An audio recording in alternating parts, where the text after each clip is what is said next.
conversar sobre lo que también Alberto nos vaya compartiendo y pues así se haga más ameno el espacio. Bienvenido, Alberto, muchas gracias. Bueno, ya veo a Luisa, tanto tiempo, Mm, Luisa. Buenas tardes, qué bueno volverte a ver. Bueno, Julio, ante todo a ti, pues muchas gracias por la invitación. Leonardo, también un gusto conocerte. Para todos los que nos están acompañando, estudiantes de la facultad, profesores y bueno, público en general. Bueno, me trae muy buenos recuerdos de hace ya un cierto tiempo, muchos años ya. Fue mi primer trabajo como profesor por allá en el año 2005 en el externado, donde estuve 5 años de muchos aprendizajes, de muchos encuentros, de muchas búsquedas. Y bueno, este espacio de pasiones, virtudes y vicios, también con otro gran colega que recordamos mucho, el profesor Francisco Sierra, también con otro gran amigo, Bernardo Rengifo y Luisa, que está por acá. Bueno, iniciamos esa iniciativa, Luisa, si te acuerdas, los jueves al mediodía en la biblioteca, en esa pequeña salita donde se pasaba cine.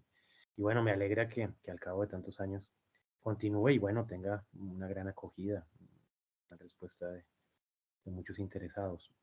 Bueno, voy a compartirles hoy yo diría como una especie de semi-monólogo, porque pues, por supuesto, la idea es que haya comentarios y preguntas que ustedes vayan teniendo por el chat y así lo hacemos más dinámico. Bueno, esta fue mi tesis de doctorado en Francia, en filosofía, fue sobre Roberto Bolaño. Aquí está el libro, esta es la portada, acá lo pueden ver. Ficción e historia en Roberto Bolaño, buscar puentes sobre los abismos. Fue publicado por el Instituto Cari Cuervo, esta ya es la segunda edición, que salió el año pasado, lo consiguen en varias librerías, en las bibliotecas, y quien quiera con mucho gusto también yo le puedo hacer llegar el PDF. Fue una tesis en filosofía de doctorado de relación entre filosofía, literatura, artes plásticas, artes visuales. Si bien es cierto, no hay un capítulo sobre el cine y en Bolaño el cine es algo muy transversal. En mi tesis también aparece mucho. De hecho, hay una parte de las bibliografías del libro. Está esta filmografía que yo llamé Películas Ideales para leer a Roberto Bolaño. Son algunas, son muchísimas más, pero esta es una pequeña selección. Hay un pequeño corto acá que hicieron los amigos de Funda Lectura. Voy a compartir la pantalla, son 2 minutos, para que tengamos ese pequeño repaso inicial con respecto a Bolaño y el cine. Voy a compartirlo por acá.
Bueno, muchas gracias a los amigos de Funda Lectura que hicieron este pequeño corto.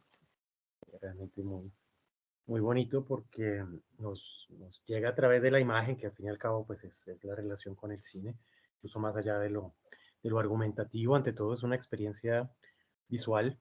A veces pareciera muy obvio, pero no lo es, porque al ser el cine imagen en movimiento, de hecho no es lo mismo ver cine, ir a una sala de cine, que ver una película en un computador o en un televisor o en un teléfono, donde sea. No es la misma experiencia, incluso desde el punto de vista de la percepción misma, ¿no? No es solamente un asunto romántico de cinefilia, de los cineclubes y de los grandes teatros, sino que realmente el proceso mismo de transmisión de las imágenes es totalmente diferente por la proyección misma, entonces por la velocidad de las imágenes. Entonces ahí pudieron ver algunas películas, algunos directores. No es una lista exhaustiva, no es una lista total de todas las películas y directores que menciona Bolaño en su obra, es mucho más que eso. Pero esta es una pequeña lista sintética. A Bolaño le gustaba mucho hacer listas. Aquí les recuerdo algunas que aparecían en el cortometraje de Antonioni, sobre todo Zabriskie Point, Blow Up, de Buñuel, Liliana Cavani, de Einstein, el cine mexicano, Roberto Gabaldón, por ejemplo. Algunos son mucho más conocidos, como Godard, John Huston, Stanley Kubrick, Fritz Lang, David Lynch, Pasolini, Orson Welles, y otros son menos conocidos. Lo interesante acá es pensar de qué manera el cine y la experiencia de ver cine marca la obra de un escritor como Bolaño. Recordemos que Bolaño es un escritor chileno que llega a México muy joven, en una primera temporada por allá, por 1968. Es lo que aparece en algunas de sus novelas como Los Detectives Salvajes y Amuleto, su primera estancia con su familia de adolescente en México. Después él va a volver y va a pasar un par de años muy intensos donde va a tener grandes experiencias con la poesía, sus primeras publicaciones en revistas de estudiantes, en pequeños anaqueles artesanales y demás. Y eso es lo que vamos a ver casi que a lo largo de la obra de Bolaño. Quisiera compartirles un par de poemas. Se conoce mucho más la obra de Bolaño como novelista, como cuentista, estas novelas voluminosas, por supuesto, como 2166, que fue el eje de mi tesis de doctorado. Incluso recuerdo ahorita, Luisa, una publicación que hicimos hace algunos años también, de la facultad de estas series de pasiones, virtudes y vicios. Ahí hay un pequeño artículo que hacía parte de lo que era mi exploración de la tesis en esos años, hace más de 10 años. Entonces quisiera detenerme en un par de poemas de Bolaño. Como les decía, es mucho más recordado Bolaño por las novelas y los cuentos, pero ante todo fue un poeta. Y ante todo fue un gran lector de poesía. Y más que, no solamente escribir poesía, poesía que él leyó, sobre todo con su gran amigo Mario Santiago, que es el personaje de Ulises Lima, Los Detectives Salvajes. Y era un cine de barrio, era cines de barrio como existía en Colombia, en Bogotá también. Prácticamente en cada barrio había un cine. Nosotros tenemos la idea de que el cine ahora pues, es un cine de multiplex, ¿no? Un cine de centro comercial. Por ejemplo, aquí a la vuelta donde yo vivo, acá en La Macarena, está el Teatro Embajador, que es un multiplex. Esa calle, la calle 24. Acá en Bogotá, por ejemplo, era una calle de los cines. Estaban los teatros del Terraza Pasteur, estaba la calle Real, los cinemas, y el Embajador era un teatro inmenso. Eran los grandes teatros que venían del Art Deco, de los años 30, de los años 40, de los años 50. Entonces Bolaño vivió en esa Ciudad de México de los años 60, finales de los 60, mediados de los 70, la experiencia del cine de barrio. Y el cine de barrio consistía, por ejemplo, en que eran películas muy populares, muchas de ellas mexicanas, de la época dorada del cine mexicano. Es maravilloso. Por ejemplo, hay un género cinematográfico que se llama el género del cine de las rumberas. Así como hay cine policíaco, cine psicológico, ustedes miran ahora en las plataformas, tantas que hay, una forma de buscar en una cartelera de cine siempre era pues buscar por categoría, drama, drama histórico, thriller, en fin. Pero hay subcategorías, una de ellas es el cine de las rumberas. Era el cine mexicano de los años 50. ¿Por qué de las rumberas? Porque siempre había canto y baile, sobre todo de mambo. Y de ahí vienen grandes personajes del folclore mexicano, grandes cómicos como Tintán y Resortes. Y esa fue la adolescencia de Roberto Bolaño a través de la lectura de poesía, de la lectura de literatura, de escribir poesía y de ver mucho cine. En el cine de barrio, tanto en México como en Colombia, en América Latina, se pasaban mucho esas películas. Tanto los dramas, los melodramas mexicanos de Pedro Infante, de Javier Solís, que eran justamente esas rancheras o esos boleros mexicanos, que eran como el antecesor de lo que se conoce como las telenovelas, pero realmente eran cine. Y por otro lado, el cine de las rumberas. Entonces hay varios poemas de Bolaño sobre esos años, sobre esos personajes, como Tintán y Resortes. Yo tengo un programa de radio, de paso hago la cuña aquí con la venia de ustedes para que lo conozcan. Es un programa de radio de literatura de literatura y salsa, que es otra de mis pasiones. El programa se llama Tumba la Caña Jibarito, es una radio virtual en Chile, así lo encuentran en Spotify, en la página Tumba la Caña Jibarito, y ahí van a encontrar, por ejemplo, programas sobre música mexicana, bolero mexicano y demás. Solo paréntesis que tiene que ver con esto. No solamente con Bolaño, sino con muchos escritores, tanto mexicanos como extranjeros, por ejemplo, Manuel Puig, gran escritor argentino que vivió en México, tiene una obra de teatro sobre esto que se llama Recuerdos de Tijuana, sobre el cine de las rumberas. Entonces, en muchos poemas, Bolaño recuerda, recuerda sus personajes, recuerda sus años, recuerda la experiencia de los cines de barrio o de los cineclubes, que era algo que había por todas partes, no solamente en universidades, que es donde se conserva. En este momento quedan cineclubes, por ejemplo, ahí en el externado, yo disfruté mucho el cineclub que dirigía, o no sé si todavía está, Mauricio Lorenz, el cineclub del externado. Incluso hicimos una tremenda retrospectiva en esos años que yo estaba en el externado, en 2008, de Antonioni y de Bergman, que son dos directores muy cercanos a Bolaño, por ejemplo, ¿no? Entonces la experiencia de la cinefilia, un poco a la manera de Andrés Caicedo también. Recuerden que Andrés Caicedo es completamente paralelo, contemporáneo de Roberto Bolaño, hay muchas cosas en común en esa época, ¿no? En esa forma de vivir intensamente, en la relación con la música, la relación con las artes, con el erotismo, en fin. En Andrés Caicedo mucho más explícito porque, bueno, él fundó el Cine Club en Cali, en el Teatro San Fernando, tuvo la revista de Ojo al Cine, junto a sus amigos, Luis Ospina y unos cuantos más. Un trabajo muy lindo que él hizo de una manera muy artesanal y se puede ver mucho en su correspondencia, en muchas publicaciones que logró hacer Luis Ospina y también, por supuesto, Sandro Romero y demás, ¿no? Era ese ambiente de la época, los años 60, los años 70, de vivir el cine como una gran pasión, a propósito de este espacio para pasiones, virtudes y vicios, ¿no? Porque no era solamente ver cine, sino hablar de cine. Entonces era al final de la película grandes discusiones estéticas, políticas, filosóficas, psicológicas, en fin, del momento, de la actualidad política, de las luchas sociales también, por supuesto, y escribir sobre cine.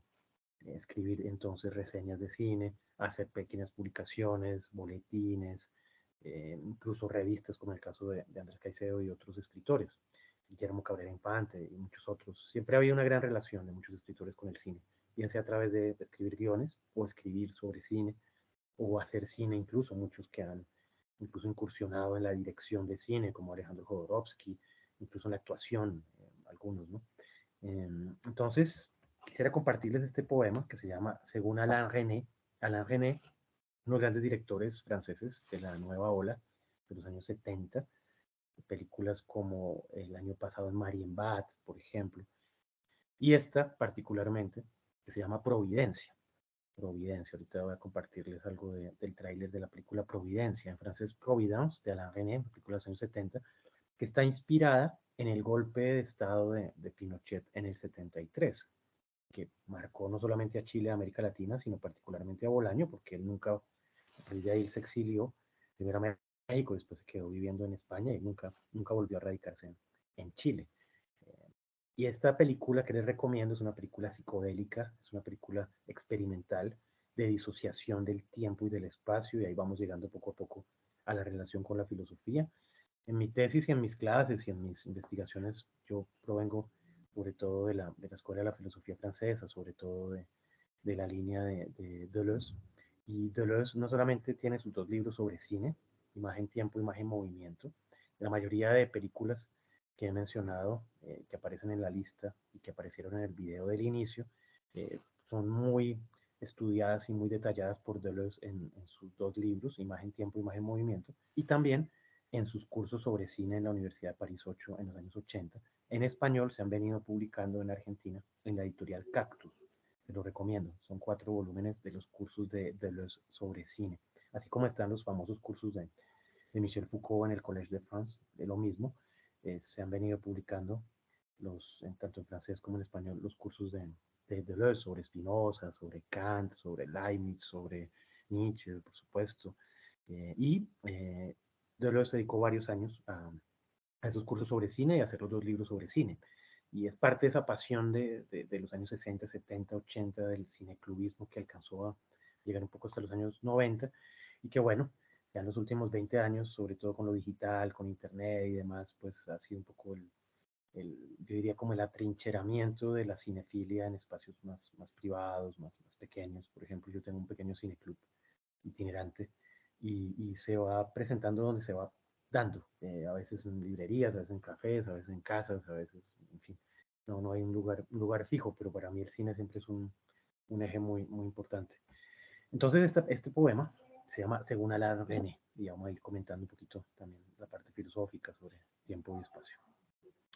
Son poemas de Bolaño de sus años en España, cuando recién llega a España, estamos hablando del año 77, 78. Esto está en un libro de Bolaño que recoge su poesía, no es completa, poesía reunida, esta es la primera edición.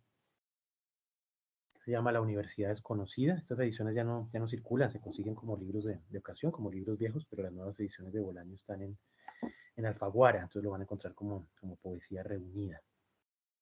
Dice así: según Alain René, hacia el final de su vida, Lovecraft fue vigilante nocturno de un cine en Providence. Pálido, sosteniendo un cigarrillo entre los labios, con 1,75 m de estatura, leo esto en la noche del camping, Estrella del Mar. Es un joven Bolaño, tiene 25 años, como él mismo lo cuenta en otro poema. Ya ha perdido un país, pero ha ganado un sueño. Ese sueño inicialmente era hacer la revolución, como tantos otros de su generación, pero poco a poco ese sueño se fue convirtiendo en una pesadilla desde el punto de vista político y se fue prolongando como un sueño, como una pesadilla desde el punto de vista literario. Uno de los filósofos de cabecera de Bolaño fue Pascal. De hecho, el título que yo tomé para mi tesis es uno de los aforismos de los pensamientos de Pascal. Buscar puentes sobre los abismos. Es uno de los pensamientos de Pascal, buscar puentes sobre los abismos. Y Bolaño leía mucho a Nietzsche, le gustaba mucho el género de los aforismos en general. Lichtenberg, por ejemplo. Eh, y leía mucho a Nietzsche, pero en momentos de desesperación, de angustia personal, por muchas razones de su vida, decía que encontraba un gran consuelo en Pascal, porque a diferencia de Nietzsche, Nietzsche prácticamente pone a prueba y rompe todos los puentes, porque sobre todo en esa línea más dionisíaca, es una gran discusión, la interpretación que uno dé de Nietzsche, por supuesto, y en la perspectiva francesa deleuziana, se privilegia muchísimo este aspecto de lo dionisíaco, diferente, por ejemplo, a la lectura que hace Heidegger de Nietzsche, pero decía Bolaño que esa fascinación con lo dionisíaco muchas veces llevaba a un callejón sin salida, a una aporía, claro, porque se trata justamente de, los griegos lo tenían muy claro y de hecho Nietzsche lo menciona muchas veces, sobre todo en Así hablaba Zaratustra, que los griegos tenían muy claro que lo dionisíaco y lo apolíneo eran dimensiones de la vida, no era lo uno o lo otro. Deleuze siempre insiste en eso, ¿no? Es lo dionisíaco y lo apolíneo, no es o lo uno o lo otro, porque mm, el exceso de control, el exceso de compostura, el exceso de racionalidad también ha llevado a terribles desastres, para no hablar pues de la Alemania nazi y demás. Eh, y también, por supuesto, el exceso de desequilibrio y de embriaguez también lleva a grandes traumatismos. Entonces Bolaño siempre aconsejaba leer a Pascal, leer a Nietzsche con Pascal, que es una mezcla bastante rara, por supuesto, porque quizá Nietzsche sería algo más contrario a Pascal, pero por eso mismo, por esa mezcla, por ese intento de balance, por ese intento de balance. De hecho, en la última entrevista que le hacen a Bolaño, unos meses antes de morir, que está en este libro, también la encuentran en internet, la entrevista que le hace la revista Playboy a Bolaño. Este es el libro que recoge artículos, conferencias, reseñas de libros de Bolaño, entre paréntesis. En esa entrevista le preguntan a él si cree en el más allá, si cree que hay vida después de la muerte, o que puede haber o no haber, en fin. Y él dice que no sabe, pero que si llegara a verlo, que lo cielo, purgatorio, lo que sea, que a él le gustaría encontrarse con Pascal y dedicarse a hacer un doctorado en filosofía con Pascal. Entonces, bueno, desafortunadamente Bolaño va a cumplir pronto, en julio, 20 años de su muerte. Entonces, bueno, ya lleva, imagínense, como 4 doctorados con Pascal. Habrá hecho uno de Pascal, uno de Nietzsche, uno de cine, de Kubrick, de David Lynch, que son dos de los directores favoritos de Bolaño, entre tantos otros, y no sé ahorita cuál será el cuarto doctorado que estará haciendo en estos 20 años Roberto Bolaño. Entonces, en este poema aparecen esos escenarios. Voy a ir comentándolo poco a poco, desglosándolo. Según Alain René, como les dije, Alain René, director francés de la Nouvelle Vague de los años 70, sobre todo, hacia el final de su vida, Alain René murió hace relativamente poco, o sea, murió mucho después de Bolaño, murió hace unos 10 años más o menos. Pero dice, según Alain René, hacia el final de su vida, no de la vida de Alain René, sino de Lovecraft, son los grandes escritores del siglo XIX de literatura fantástica, los mitos de Cthulhu, tanto le gustó a Bolaño. Mm, Según Alain René, Lovecraft, el escritor Lovecraft, fue vigilante nocturno de un cine, de una sala de cine en Providence. Yo me acuerdo haber visto esa película muy joven, de adolescente, incluso antes de entrar a la universidad. Veía mucho esas películas de Alain René, de Godard, de Truffaut, de Eric Romer, en fin. Y me acuerdo esa percepción que tuve de no entender absolutamente nada de esa película Providence, pero nada, nada, porque es una disociación total del tiempo y del espacio, muy a la manera de lo que después haría David Lynch, que es el director, los directores favoritos de Bolaño. Bolaño dice que la película que él más vio en su vida fue Mulholland Drive, el 2001, una película que él dice que vio más de 36 veces. De por sí es una película que invita a ser vista muchas veces porque es una película que no tiene una estructura lineal. No solamente eso, sino que es una polifonía de un montón de historias simultáneas donde no se puede saber quién es el contador de la historia, quién sueña qué, quién es soñado, las relaciones con Borges al respecto del tiempo y del espacio, las bifurcaciones del tiempo y del espacio simultáneamente. Alain René y esta película Providence es una película en la línea de Mulholland Drive, en la que los personajes se mueven de un cuarto al otro, de una casa a otra, de una calle a la otra, en una dislocación del tiempo. Todo eso lo trabaja muy bien Deleuze en su libro Diferencia y Repetición. Y esa experiencia de la dislocación, que aparece por ejemplo en Cortázar, en la continuidad de los parques, que es esa sensación muy prustiana también, podemos tener de estar en un espacio, pero cómo ese espacio nos puede transportar a otro espacio, mentalmente, simbólicamente, del pasado, del futuro. Y eso es lo que Bolaño llama buscar puentes sobre los abismos. Es la, cómo enfrentarnos a lo que nos desorienta de nuestro pasado, de nuestros recuerdos, de nuestras heridas, de nuestros dolores, de nuestros traumas incluso hasta cierto punto.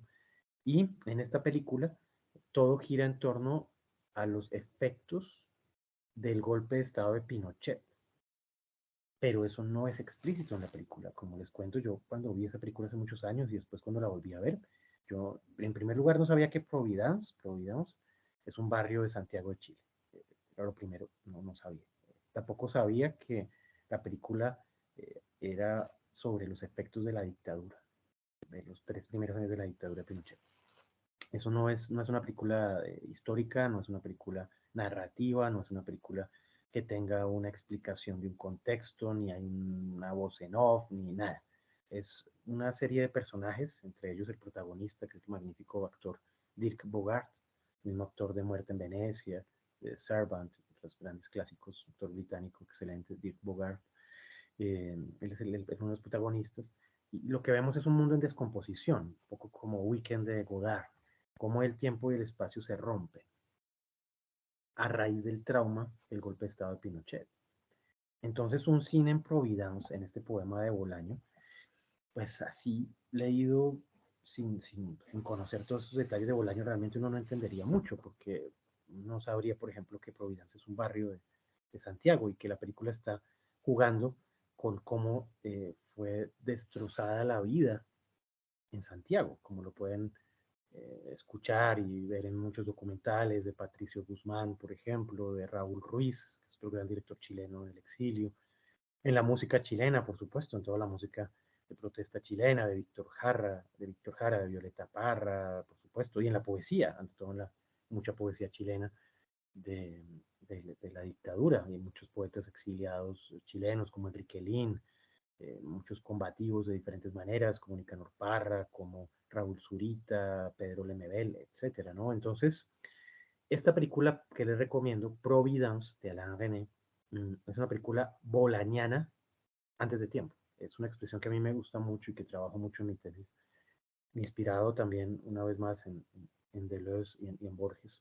Deleuze siempre se preguntaba eh, qué sería lo borgiano de Borges, ¿no? Y Borges, recuerden el ensayo Kafka y sus precursores, donde habla de Herman Melville, el personaje Bartleby, el escribiente, el copista, es un cuento de Herman Melville de allá de 1870, es decir, años antes de Kafka.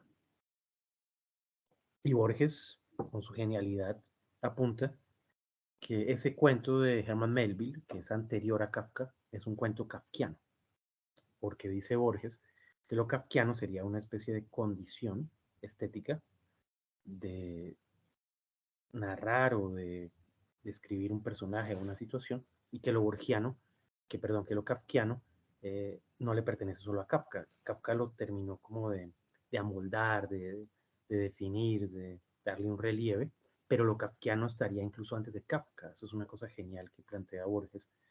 Por eso dice, todo escritor inventa sus precursores. Es el ensayo de Borges, Kafka y sus precursores.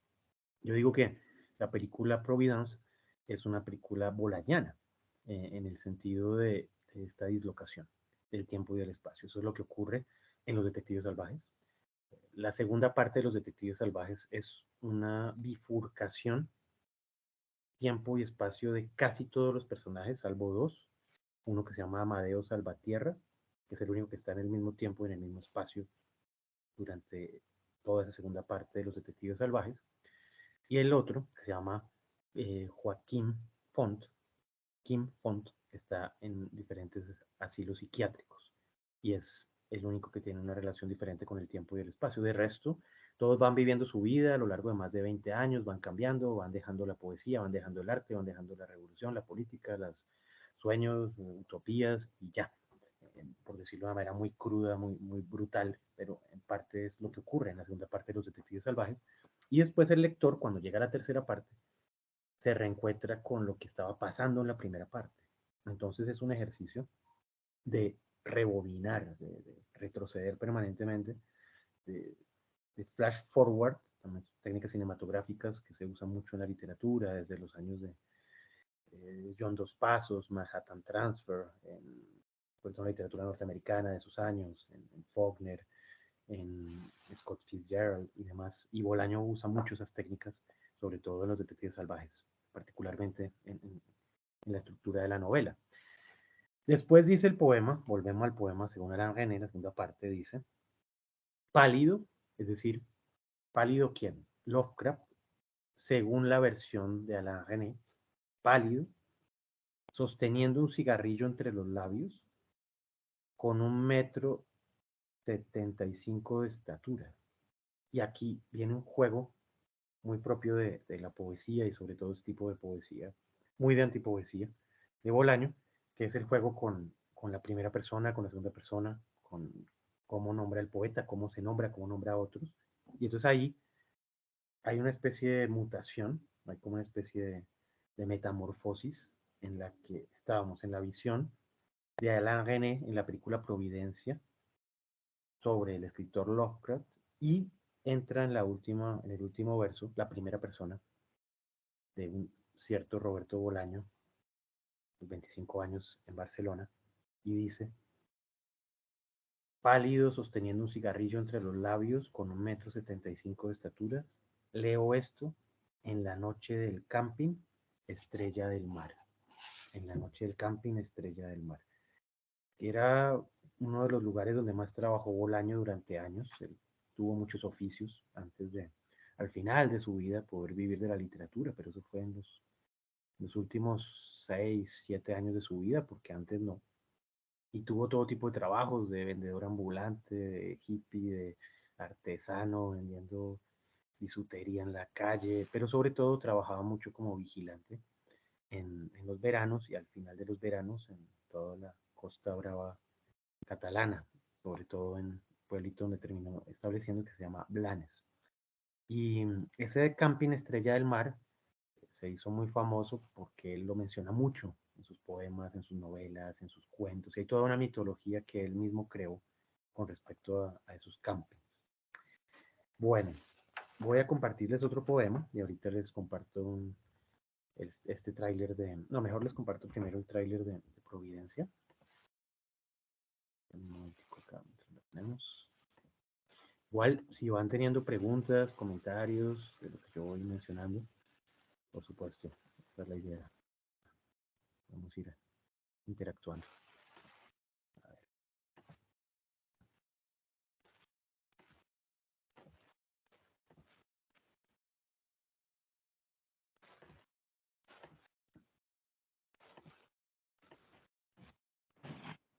Buenas tardes. No sé si será solamente a mí, pero el chat está desactivado.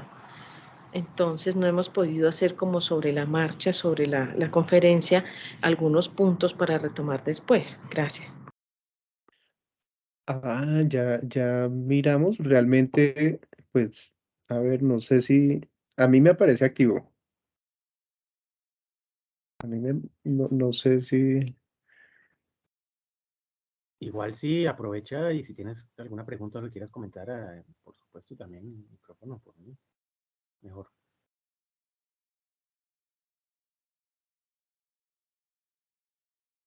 Bueno, mientras se animan, aquí entonces vamos a compartir este tráiler de la película Providence de Alain René.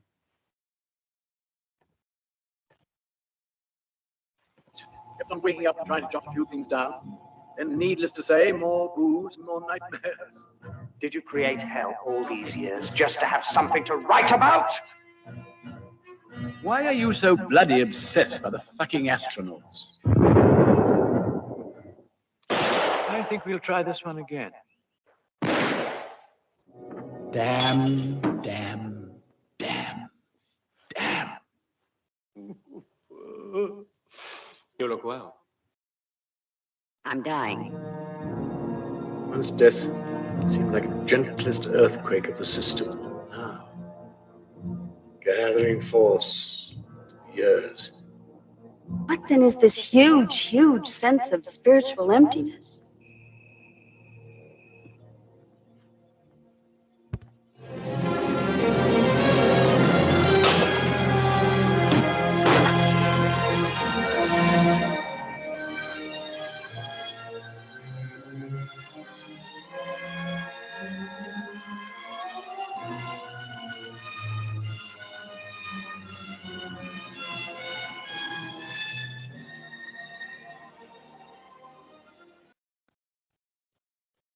Ahí está, Alain Providence. Uno de los detalles, si pudieron darse cuenta, hay un momento en que una de las mujeres está hablando y suena la voz de Edith Bogart. Ese es uno de los juegos de dislocación de nuestras percepciones. Estamos viendo una mujer y estamos escuchando la voz de otro personaje. Ese tipo de alteraciones es lo que caracteriza mucho la obra de Bolaño y es lo que a él le interesaba a este tipo de directores, como Stanley Kubrick, como René, como Godard, Pasolini y demás, Antonioni, que juegan con estos pequeños detalles que a veces incluso pueden ser entre comillas pequeños, pero tienen un efecto muy grande en el espectador. Bueno, otro poema donde se habla de la relación de Bolaño con el cine se llama Un soneto. Un soneto. Dice así. Hace 16 años que Ted Berrigan publicó sus sonetos. Mario paseó el libro por los leprosarios de París. Ahora Mario está en México y de sonnets en un librero que fabriqué con mis propias manos. Creo que la madera la encontré cerca del asilo de ancianos de Montealegre y con Lola hicimos el librero. En el invierno del 78 en Barcelona, cuando aún vivía con Lola. Y ya hace 16 años que Ted Berrigan publicó su libro, y tal vez 17 o 18 que lo escribió, y yo ciertas mañanas, ciertas tardes, perdido en un cine de barrio, intento leerlo, cuando la película se acaba y encienden la luz. ¿Mm? Sobre todo esa última parte, por supuesto. El poema habla de la relación con su mejor amigo, Ulises Lima, Mario Santiago, con quien compartieron no solamente poesía, noches de delirios, sino ante todo la escritura de muchas maneras. Y esa devoción de Bolaño por los libros y por sus libros, hay un poema también muy especial de Bolaño sobre los libros, es con lo que yo empiezo mi tesis recordando los poemas de Borges sobre sus libros y los poemas de Bolaño sobre sus libros. Y termina llegando al cine, ¿sí? Y esa experiencia entonces de terminar la película y quedarse uno ahí como buen cinéfilo, si uno es un cinéfilo de raíz, así pues raizal, como diríamos ahora, uno se queda hasta que terminan todos los créditos. Ahora ya muchos cines a veces ni los dejan y yo soy de los que protesto por mantener por lo menos esa tradición, porque no es solamente la curiosidad de la cinefilia de ver en los créditos la música, imágenes de archivos que se usaron, si los hay, todo el personal que uno puede identificar, ese es el mismo director de fotografía de ese, el guión no está basado en X o en Y, cuáles son las locaciones, en fin. No solamente eso, sino también es el tiempo que a veces puede tomar 5 o 10 minutos en ciertas películas. Por ejemplo, en una película reciente que le recomiendo, que le habría gustado mucho a Bolaño y tiene mucho de Bolaño, que se llama El Bardo, de Iñárritu, que es su regreso a México después de tantos años. Yo hice la cuenta y fueron 13 minutos de créditos al final. Una superproducción. Toda la parte tanto de extras, que aparecen todos los extras como los viejos Peplum, como también la parte digital de miles y miles de personas que trabajan en todo tipo de diseños, en preproducción, postproducción y demás, duró 13 minutos. Entonces, este asunto de los créditos y lo que menciona Bolaño aquí al final del poema, es también un momento para uno asimilar la película. Bueno, unas más que otras, ¿no? Por supuesto, no sé, una película pues, muy comercial, pues yo creo que no requiere mayor reflexión, pero ciertas películas sí queda uno muy tocado y entonces ese tiempo de uf, cómo se mueven ciertas imágenes que le quedan a uno, asociación de ideas con su propia vida, con un montón de cosas que ocurren inconscientemente también, que es lo que trabaja mucho Rancia también en sus libros sobre cine, que le recomiendo, como La fábula cinematográfica y muchos otros. Ese es ese momento el que está señalando Bolaño acá en el poema, ¿no? Y yo, ciertas mañanas, ciertas tardes, perdido en un cine de barrio, intento leerlo, este libro de poemas de Ted Berrigan, cuando la película se acaba y encienden la luz. Eso es lo otro también, que todavía hay algunas funciones de lo que se llamaba antes matiné, ¿no? Todavía hay algunas funciones en los teatros, a las 12:30, a la 1, pero incluso lo que menciona Bolaño acá es que había funciones en las mañanas. Yo alcancé a conocer un poquito de eso en cines que se llamaban rotativos. La gente que es de mi edad o mayor lo conocerá y de pronto lo asociará con otra cosa. Los que son muy jovencitos dirán, pero ¿cómo es eso? Cines rotativos que después terminaron siendo cine rojo, ¿no? Cine, películas pornográficas, pero originalmente no era así. El cine rotativo era que pasaban varias películas, entonces uno con una misma entrada podía ver, por ejemplo, 2 películas, o las películas uno podía entrar en cualquier momento, y eso era una cosa genial. Yo me acuerdo muchas veces, no era que uno entraba al inicio de la función, a las 3 o a las 6, cuando fuera, o a los 10 minutos, sino que uno podía entrar a las 4 y la película podía llevar 1 hora ya, o 1 hora y media. Entonces uno llegaba en la mitad de la película o incluso al final y se quedaba y podía entrar y salir cuantas veces quisiera, o si quería quedarse todo el día viendo eh, una o varias películas, lo podía hacer con la misma boleta, pues se llamaba cine rotativo. Eso es lo que está mencionando Bolaño en este poema, esa experiencia de los cines rotativos. Hay un cuento magnífico de Andrés Caicedo que se llama El espectador, se lo recomiendo mucho. Es la historia muy personal de un cinéfilo que todos los días va a cine, pero va a ver siempre la misma película. Entonces se la pasa todo el día viendo la misma película. Es una especie de Funes el Memorioso, pero del cine. Mira cómo Funes el cinéfilo, el espectador de Andrés Caicedo, y hasta que un día uno de los acomodadores del teatro dice, oiga, pero ¿qué le pasa? Yo estoy muy extrañado con usted, me estoy impactado porque pasan y pasan los días y yo lo veo que usted se la pasa aquí viendo la misma película, que es lo que está viendo. Y bueno, más o menos el asunto va a que uno no, pues nunca se baña 2 veces en el mismo río, nunca ve 2 veces la misma película. jamás. Y por eso películas como Mulholland Drive o Providence son tan bolañanas, porque es esa vuelta de tuerca, es esa necesidad de volver atrás y de repensar las cosas y cambiar la perspectiva una y otra vez, de jugar con las perspectivas. Bueno, otra más que les quiero compartir. Bolaño se especializó mucho en escribir autorretratos. Ese es otro de los capítulos de mi tesis, los autorretratos. ¿Y qué es un autorretrato?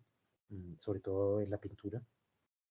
¿Y qué pasa cuando un pintor, eso lo ha trabajado mucho en la filosofía, sobre todo, les recomiendo mucho los libros de Derrida sobre pintura, la verdad en pintura y sobre todo el libro sobre los ciegos, sobre los pintores ciegos, el caso de Rembrandt, pintores que fueron quedando ciegos y muchos otros, ¿no?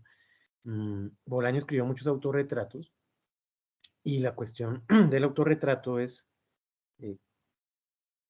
cómo pintarse a sí mismo, cómo pensarse a sí mismo, cómo reflejarse o tratar de dar cuenta de uno mismo a través de un otro, a través de la mirada de un otro. Es decir, decía Rembrandt que a medida que él se iba quedando ciego, más se dedicó al autorretrato y entre menos veía, sentía que más se acercaba a su verdadero autorretrato.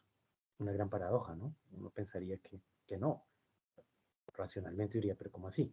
¿Cómo así que si se está quedando ciego, se pinta más cercano como él es? Claro, porque ya en su vejez podía pintarse gris y podía pintarse en las sombras, cada vez más en las sombras, como se sentía y como se veía a sí mismo, tanto por la pérdida de la visión como él se sentía en general.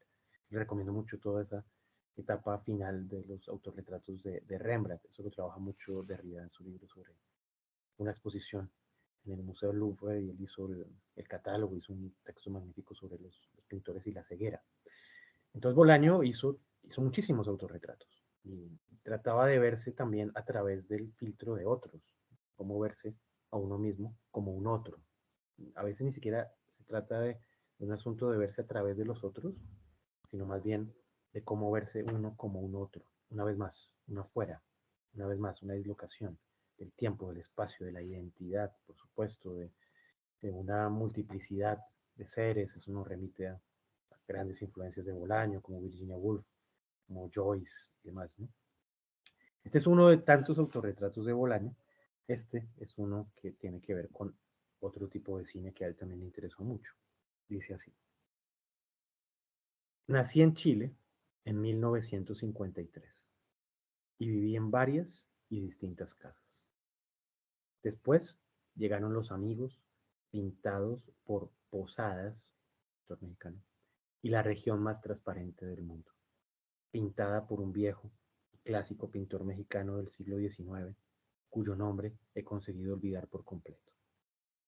Entre una punta y otra solo veo mi propio rostro, que sale y entra, perdón, del espejo repetidas veces, como en una película de terror. ¿Sabes a lo que me refiero? Aquellas que llamábamos de terror psicológico. Entonces aquí, en este tercer poema, otro tipo de relación con el cine y son las películas de terror psicológico, como cuáles. Algunas que les voy a mencionar que aparecieron en el corto del inicio, en la lista que les mencioné y que les mostré particularmente. Por ejemplo, les recomiendo estas películas de terror psicológico, M, el vampiro de Düsseldorf, de Fritz Lang. Esa es una. Macario, de Roberto Gabaldón. 2. Terciopelo azul, por supuesto, Mulholland Drive, de David Lynch. De Orson Welles, Sed de Mal y La Dama de Shanghái, por ejemplo. Ahorita les voy a mostrar una escena de La Dama de Shanghái de Orson Welles. ¿En qué consisten las películas de terror psicológico? Por un lado, en una disociación de la conciencia, en una pérdida de la cordura y en una pérdida de, una vez más, de una relación con el tiempo y el espacio. Esto puede expresarse como un delirio, como una alucinación, como una crisis nerviosa, como una crisis de pánico, ahora que se habla más en ese sentido, un lenguaje más psicológico, en un ataque de pánico, por ejemplo. Entonces, una película de terror psicológico maneja la desorientación del personaje consigo mismo, con los otros, y el espectador también entonces entra en una relación muy particular con esa alteración, de uno o de varios personajes, hasta el punto incluso en que a veces podemos ver películas donde todo está en la cabeza del personaje, como una especie de paranoia y de psicosis total. Y es películas donde lo que estamos viendo está solamente en la mente del personaje, no en la realidad exterior del personaje. Y sin embargo, nosotros estamos viendo la película y no lo sabemos. O hay largos momentos en una película y uno sospecha y dice, pero ¿será que está soñando? ¿O será que está recordando? ¿O será que realmente está en una especie de locura de algún tipo? Esas son las películas de terror psicológico, pues hay muchísimas desde hace mucho tiempo. Le recomiendo mucho la obra de Oliver Sacks, el gran médico, psiquiatra, investigador sobre dolencias patológicas neuronales. Oliver Sacks, acá se los voy a anotar sobre todo un libro de él que se llama Alucinaciones. Alucinaciones. También un gran lector y un hombre muy, muy cercano a la literatura y al cine. Y en la obra de él van a encontrar muchas relaciones con el cine y sobre todo con un cine, yo diría, particularmente de los años 50, mmm, en el que participa mucho, hay muchas películas donde actúa muy joven Dirk Bogarde. Yo diría que es uno de los grandes actores de Bolañanos, Bolañano antes de tiempo, ¿no? Dirk Bogarde, el que vieron ahorita en Providence.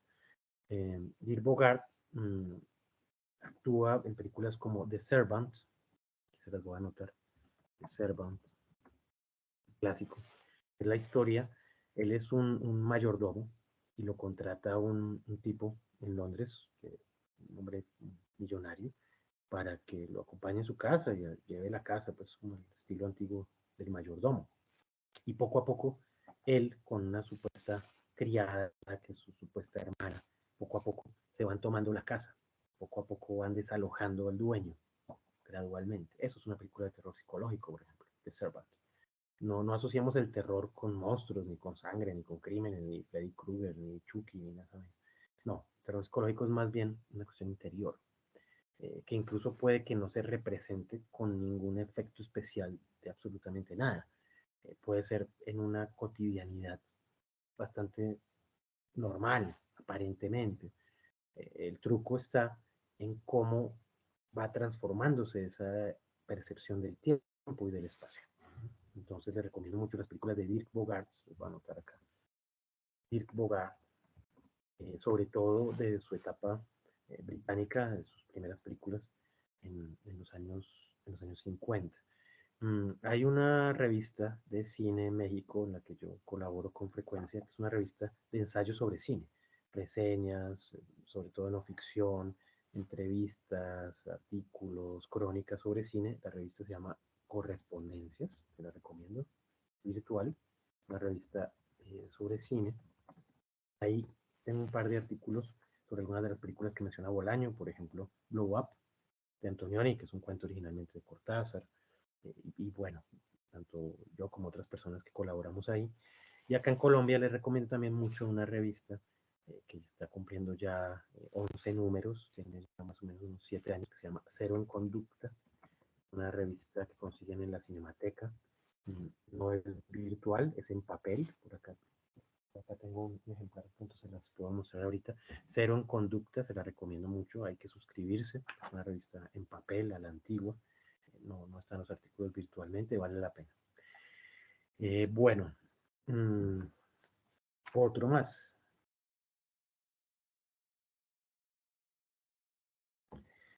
Y me avisan si van teniendo, por supuesto, preguntas o si tienen, si tienen comentarios también o cosas que se les ocurren por el momento, de acuerdo a lo que vamos mencionando, claro que sí. Esta es sería el cuarto poema, que se llama Los hombres duros no bailan.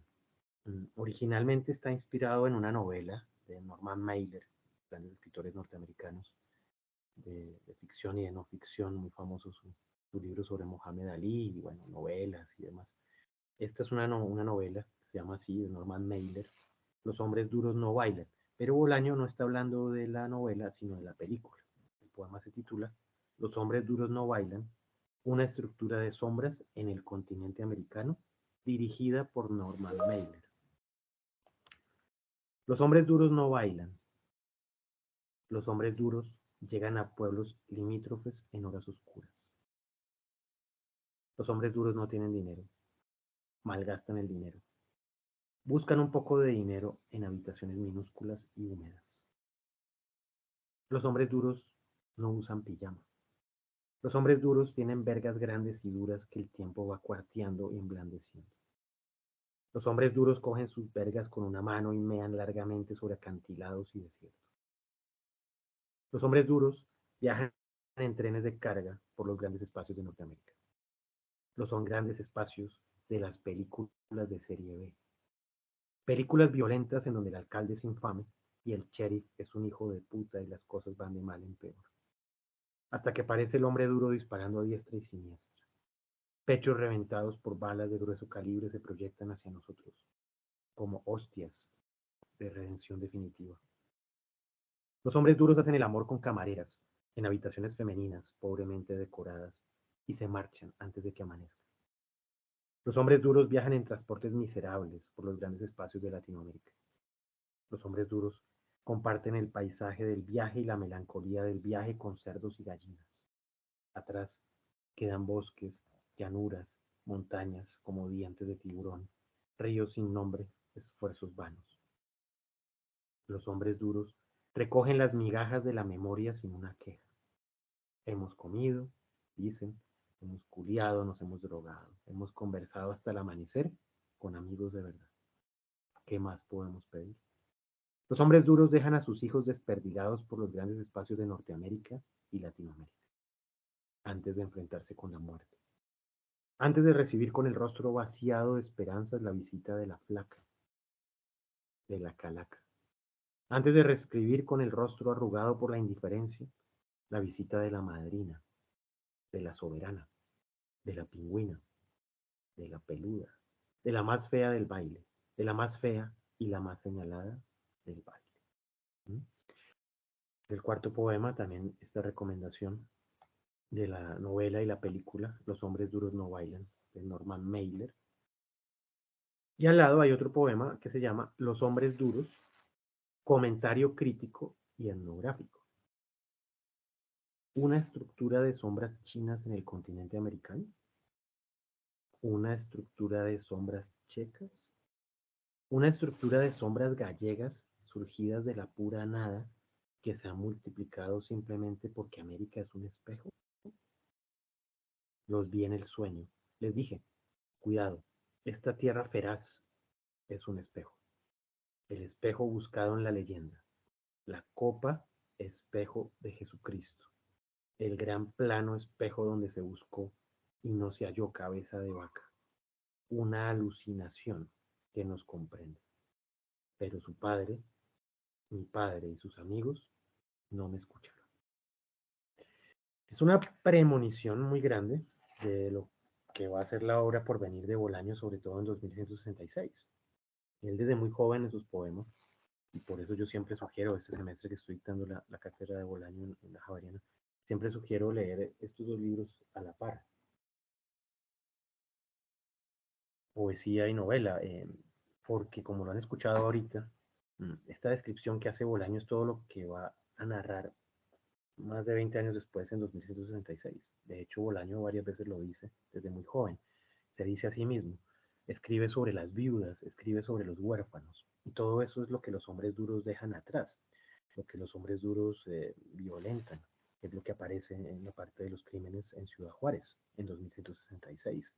Y ese poema, Los hombres duros, ya está preparando el camino de lo que va a ser la gran obra de Bolaño, tanto Los detectives salvajes como en 2166. Otro director que le recomiendo a propósito de esta descripción de los grandes paisajes de Norteamérica y después de Latinoamérica, que no aparece en mi libro ni lo he mencionado todavía, es Terrence Malick.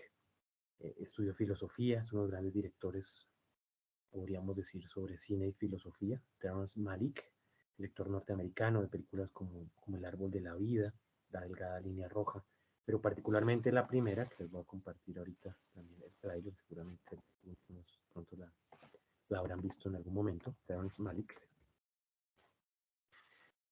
La primera película con un muy joven Richard Gere, que después se dedicó a hacer pésimas películas, pero esta sí se la recomiendo. Aquí vamos a compartir un momentico la pantalla.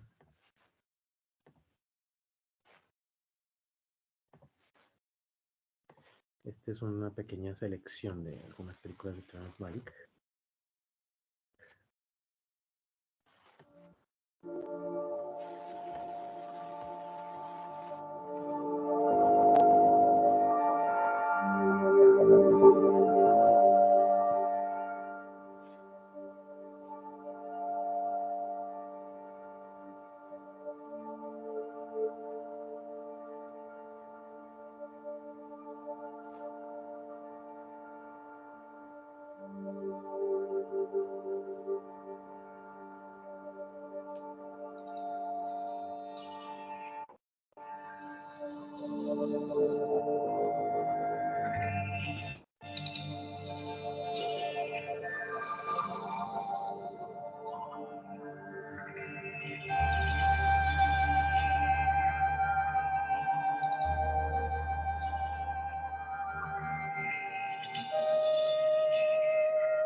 Esta en particular, este fotograma es de la película que les mencionaba, Days of Heaven se llama la película, traducida en español como Días de Gloria, de 1978. Es una película épica sobre los paisajes norteamericanos, es además una película de una profundidad tremenda. Y Terrence Malick, filósofo, como les decía, en todas sus películas siempre es un viaje a la América profunda, en los últimos años, desplazado a otros territorios. Una de las que aparece ahí es Una vida oculta, que es la historia de un soldado en la Alemania nazi que se niega a matar, un objetor de conciencia en semejante situación y todo lo que tiene que vivir al respecto, ¿no? Directores como Terrence Malick, que Bolaño conoce, lo digo no porque lo menciona explícitamente, eh, sino a través de este tipo de poemas, cuando él habla de estos paisajes y esta relación con el cine, a veces menciona los directores, a veces menciona las películas, menciona obras, escritores y demás, pero a veces no. Y también ese es parte del trabajo también de nosotros en la crítica de cine o en la crítica literaria, la relación con la filosofía también es un poco eso, ¿no? Cómo plantear un diálogo posible, no solamente con la intertextualidad explícita, cuando aparece un nombre, cuando aparece un título, cuando aparece una obra, sino cuando no aparece. Y aparece entonces, por ejemplo, una descripción, por ejemplo, de un paisaje, entonces hacemos una asociación con películas, con pintura, con literatura y demás. Bueno, otro ejemplo que les quiero dar, así siempre como en esta idea de combinar eh, menciones de Bolaño, bien sean sobre todo en los poemas, con comentarios de su obra y la relación con el cine y la filosofía. Este es un poema largo que se llama El Gusano. El Gusano. Y aquí va a aparecer un director que mencioné y que aparece en el corto del inicio de la charla, director norteamericano, Sam Peckinpah.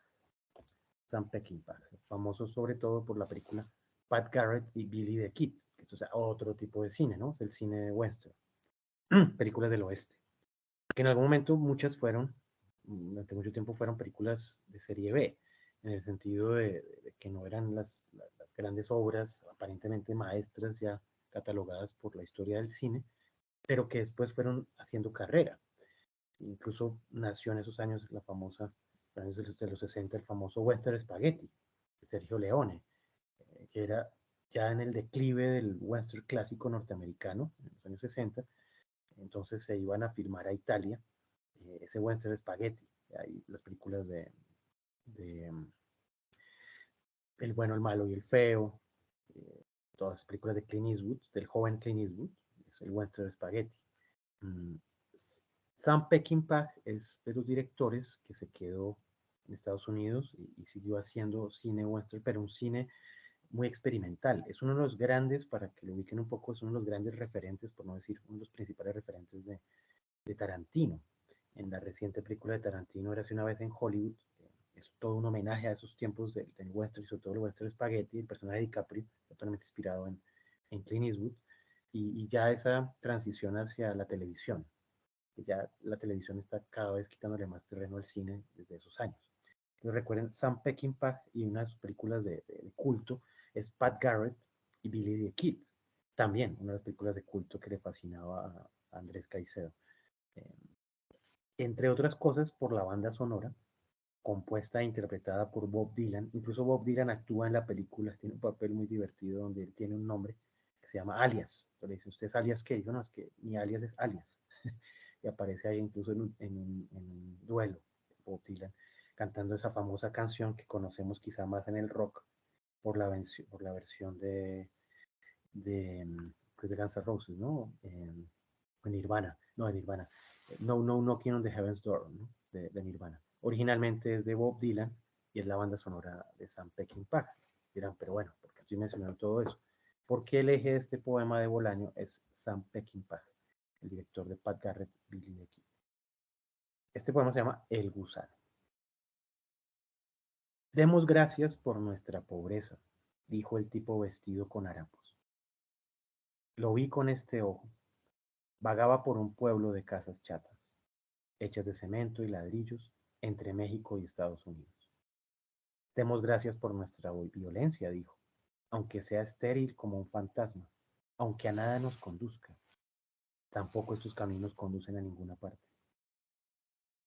Lo vi con este ojo. Gesticulaba sobre un fondo rosado que se resistía al negro. Ah, los atardeceres de la frontera, leídos y perdidos para siempre. Los atardeceres que envolvieron al padre de Elisa a principios de los 50.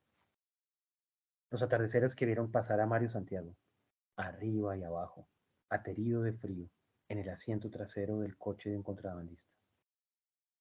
Los atardeceres del infinito blanco y del infinito negro. Lo vi con este ojo. Parecía un gusano con sombrero de paja y mirada de asesino. Y viajaba por los pueblos del norte de México, como si anduviera perdido, desalojado de la mente, desalojado del sueño grande, el de todos. Y sus palabras eran, madre mía, terroríficas. Parecía un gusano con sombrero de paja, ropas blancas y mirada de asesino. Y viajaba como un trompo por los pueblos del norte de México, sin atreverse a dar el paso, sin decidirse a bajar al DF. Lo vi con este ojo, ir y venir, entre vendedores ambulantes y borrachos, temido con el verbo desbocado por calles de casas de adobe. Parecía un gusano blanco, con un bali entre los labios o un delicados sin filtro. Y viajaba de un lado a otro de los sueños, tal que un gusano de tierra arrastrando su desesperación, comiéndosela. Un gusano blanco con sombrero de paja, bajo el sol del norte de México, en las tierras regadas con sangre y palabras mendaces de la frontera, la puerta del cuerpo que vio Sam Peckinpah, la puerta de la mente desalojada, el puritito azote y el maldito gusano blanco allí estaba, con su sombrero de paja y su pitillo colgando del labio inferior, y tenía la misma mirada asesina de siempre. Lo vi y le dije, tengo 3 bultos en la cabeza y la ciencia ya no puede hacer nada conmigo. Lo vi y le dije, sáquese de mi huella, so mamón. La poesía es más valiente que nadie. Las tierras regadas con sangre me la pelan. La mente desalojada apenas si estremece mis sentidos. De esta pesadilla solo conservaré estas pobres casas, estas calles barridas por el viento, y no su mirada de asesino. Parecía un gusano blanco con su sombrero de paja y su pistola automática debajo de la camisa, y no paraba de hablar solo o con cualquiera acerca de un poblado que tenía por lo menos 2000 o 3000 años, allá por el norte cerca de la frontera con los Estados Unidos, un lugar que todavía existe, digamos 40 casas, 2 cantinas, una tienda de comestibles, un pueblo de vigilantes y asesinos como el mismo, casas de adobe y patios encementados, donde los ojos no se despegaban del horizonte, de ese horizonte color carne como la espalda de un moribundo. ¿Y qué esperaban que apareciera por allí? Pregunté. El viento y el polvo, tal vez un sueño mínimo, pero en el que empeñaban toda su obstinación, toda su voluntad. Parecía un gusano blanco con sombrero de paja y un delicados colgando del labio inferior. Parecía un chileno de 22 años entrando en el café La Habana y observando a una muchacha rubia sentada en el fondo, en la mente desalojada. Parecían las caminatas a altas horas de la noche de Mario Santiago, en la mente desalojada, en los espejos encantados, en el huracán del DF. Los dedos cortados renacían con velocidad sorprendente. Dedos cortados, quebrados, esparcidos en el aire del DF. Bueno, este tremendo poema, Mejores de Bolaño de la poesía chilena mexicana, El Gusano, es prácticamente, yo diría, como una especie de guión de un western. Es la historia de uno de estos pistoleros de la frontera entre México y Estados Unidos de cualquier época. El western está situado sobre todo en películas sobre el siglo XIX, pero no necesariamente. Ya escritores como Cormac McCarthy, directores como Tarantino y muchos otros han renovado el western, y hay neo-western, un western noir, por ejemplo, de mezcla de cine negro con western. Incluso se habla ya con Tarantino de una especie de post-western, en el sentido de mantener ciertos códigos del género, pero ubicarlo en otros territorios, no solamente en otras épocas, sino en otras zonas donde no necesariamente se trata de un desierto o de un duelo. Aquí una vez más vemos cómo la poesía de Bolaño, y esa es una de mis tesis que no me cansaré de repetir una y otra vez, y es porque yo recomiendo, no digo que sea la única manera, ni mucho menos, pero recomiendo mucho leer la poesía de Bolaño, y recomiendo mucho leer la poesía de Bolaño al lado de la prosa, por las razones que les he venido dando a través de los ejemplos que les he mostrado. Les recomiendo también este libro, Bolaño de parte de los críticos. Esto fue un coloquio que hicimos en Cali antes de la pandemia en el 2019 y se publicó como libro en 2021. Son las conferencias del coloquio, se los recomiendo. Bolaño de parte de los críticos. Voy a mostrarles entonces un pequeño fragmento también de Sam Peckinpah, que es este director que aparece como personaje acá en el poema de Bolaño.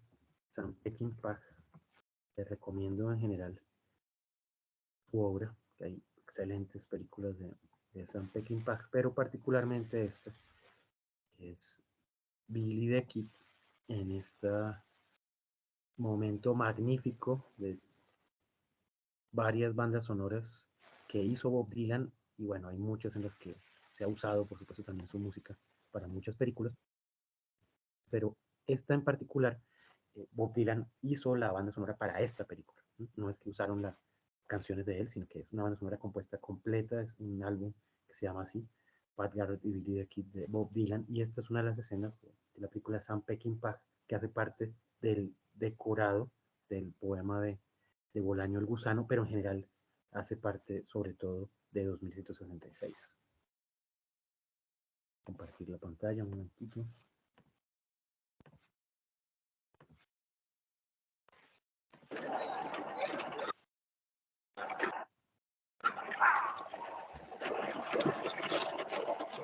Company's coming. You did? Sheriff Baker.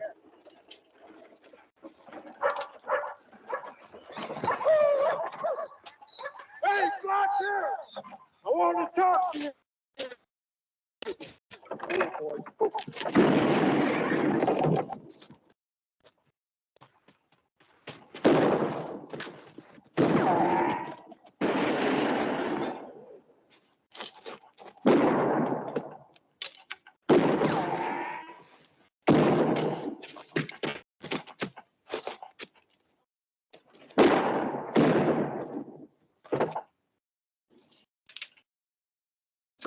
Black?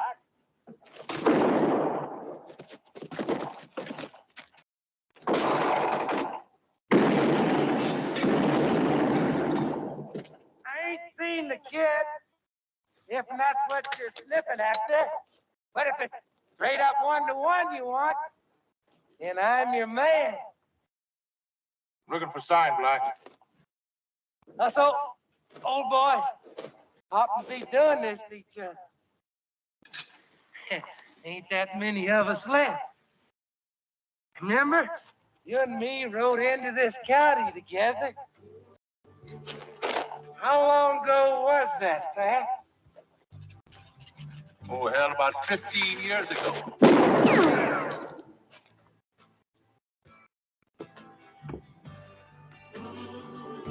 Yeah? I know where the kid's at. I'll tell you. When you're lying proper on the ground.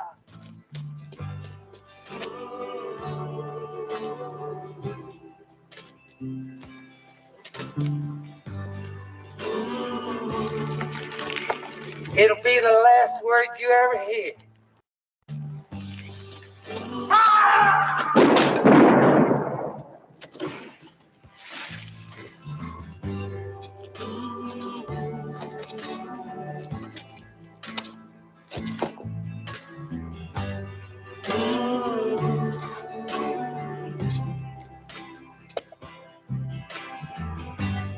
I'ma take this badge off of me. I can't use it anymore. It's getting dark, too dark to see. Feel I'm knocking up on heaven's door. Knock, knock, knocking on heaven's door. Knock, knock, knocking on heaven's door. Knock, knock, knocking on heaven's door. Para que la vean o la vuelvan a ver, Sam Peckinpah, Bad Guy Billy the Kid, efectivamente estaba revisando y claro, la versión de Guns N' Roses. Primero dije Guns N' Roses, después dudé y dije, no, era que era Nirvana, no, claro, era Guns N' Roses. No Knockings on Heaven's Door. ¿Cuál es la última parte del poema? Parecía un gusano blanco con sombrero de paja y un delicados cigarrillo colgando del labio inferior. Parecía un chileno de 22 años entrando en el café La Habana y observando a una muchacha rubia sentada en el fondo, en la mente desalojada. Parecían las caminatas a altas horas de la noche de Mario Santiago, en la mente desalojada, en los espejos encantados, en el huracán del DF. Los dedos cortados renacían con velocidad sorprendente, dedos cortados, quebrados, esparcidos en el aire del DF. Entonces, en conclusión, en este pequeño breve recorrido, muy breve recorrido que hemos hecho de algunas películas que hacen parte de la vida y de la obra de Bolaño, directores, actores, bandas sonoras, escenarios, guiones, personajes, situaciones, géneros del cine, bien sea del cine experimental francés como Alain Resnais o Godard, del cine de terror psicológico, del cine negro, del cine policíaco, del western, del cine mexicano, del cine de las rumberas, en fin. Recuerden los otros poemas de Bolaño, de Tintán y Resortes, que no vamos a alcanzar a llegar hasta ahí. Entonces, en conclusión, de lo que he querido compartirles en esta ocasión, es cómo la búsqueda de Bolaño con respecto a hacer una escritura y una literatura experimental empezó desde el principio, desde su infancia, desde su adolescencia, tanto leyendo mucha poesía, visitando esas librerías de los sótanos de viejo del DF en su adolescencia, mm, leyendo muchísimo, pero leyendo de una manera muy ecléctica. Esa es una de las grandes características del estilo de Bolaño. Es un eclecticismo total. Si en Borges hay un gran saber enciclopédico muy variado, Borges se ocupa a muchas lenguas, a muchas culturas, a muchos tipos de literatura, a muchos tipos de cine también. Un libro que me gustaría hacer a futuro sería un libro como Bolaño y el cinematógrafo. Hay un libro de Edgardo Kosarinsky que estaba buscando ahorita antes de empezar, va a estar por acá, más o menos cerca, porque es un escritor argentino que me interesa mucho y estamos trabajando sobre él en el Caricuervo. Edgardo Kosarinsky, se lo recomiendo, cuentista, novelista. Él tiene un libro que se llama Borges y el cinematógrafo, dividido en dos partes. La primera parte es el cine que vio Borges, o sea, todo lo que Borges comentó. Borges hizo muchas reseñas de cine y vio mucho cine, incluso el cine que más vio era cuando ya estaba ciego. Borges iba mucho al cinematógrafo ya ciego. La ceguera de Borges fue gradual, pero empezó desde su juventud. Y él iba, lo acompañaban y le comentaban la película, un cine asistido. Y algunas él las había visto, las clásicas las había visto, las había alcanzado a ver. Entonces iba como a revivirlas en su imaginación con la música y demás. Y otras pues no. Entonces las iban comentando. Y escribía la reseña sobre cine. Hay libros enteros de Borges de reseñas de cine. Y en su obra aparece mucho el cine. Y la segunda parte del libro Kosarinsky es las películas que se han hecho sobre Borges hasta cierto año. Me gustaría eso. De hecho, espero este año publicar un segundo libro sobre Bolaño, que ya es un ensayo mucho más libre, mucho más personal, aún más literario, porque esto era la tesis en filosofía. En este segundo libro de ensayos de Bolaño hay mucho más en estos aspectos, pero es un proyecto bonito que a futuro me gustaría. A pesar de que no hay tanto material explícito, como les he mencionado, no, Bolaño no hizo reseñas de cine, entonces no tenemos el material que Borges sí hizo de reseñas de cine, o Andrés Caicedo, o tantos otros escritores. Bolaño no escribió reseñas de cine, pero el cine, como les he mostrado hoy, aparece por todas partes y de muchas maneras en la obra de Bolaño, explícitas o implícitas. Entonces, en conclusión, les decía, por un lado, aparte de la lectura de Bolaño de poesía y su relación con la escritura, también está la relación con el cine de barrio, los cineclubes, particularmente en México. Lo que más marcó la vida de Bolaño fue México, y es el epicentro de su obra, de muchas maneras, históricas, políticas, amorosas, existenciales, geográficas, cinematográficas, en la pintura, en las culturas mexicanas, en lo prehispánico, en lo indígena, de muchísimas maneras está presente en su obra, pero una de ellas fue su relación con el cine. Entonces, a través del cine y de cierto tipo de cine, una gran variedad de cine, pero este tipo de cine que le interesaba a Bolaño, más allá de los géneros, era una experiencia particular con el tiempo y con el espacio.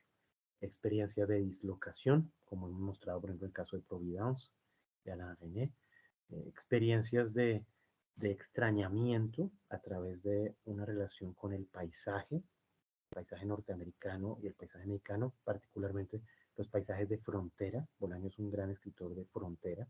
Buena parte de su obra transita en las fronteras, sobre todo la frontera entre México y Estados Unidos, que como decía Faulkner y Edward Gleason, la frontera ante todo es algo simbólico, ¿no? No hay que verlo solamente como un límite político, geográfico, natural, sino ante todo como una construcción simbólica, artificial. Al fin y al cabo, cualquier frontera que los humanos construyamos, sea la que sea, inevitablemente es un artificio, inevitablemente es algo provisional.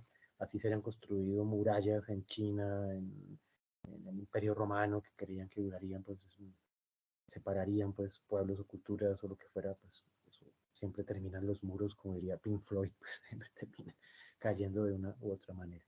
Entonces, bueno, agradecerles de nuevo a Julio, gracias por tu invitación, que me invitaste desde el principio del semestre, y qué bonito poder reencontrarnos, para Luisa también, por supuesto, para Leonardo, y para todos los que estén acá acompañándonos y quienes vean después esta grabación, y tenemos todavía un ratico para comentarios y preguntas.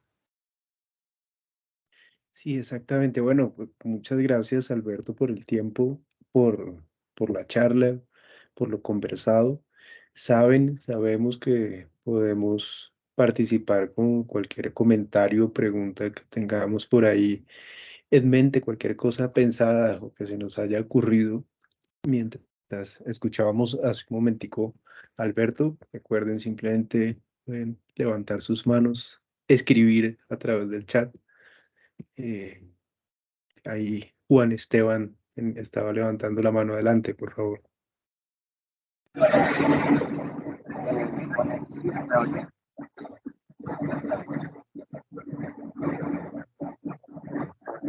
No se entiende muy bien, Juan. Está como... ¿Se escucha mejor ahorita? ¿Se escucha mejor o tampoco? Pues yo no escucho, la verdad, no.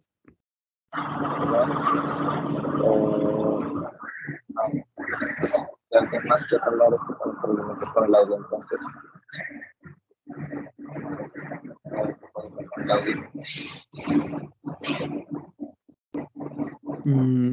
No, no, Juan, creo que está ahí un poco complicado el audio.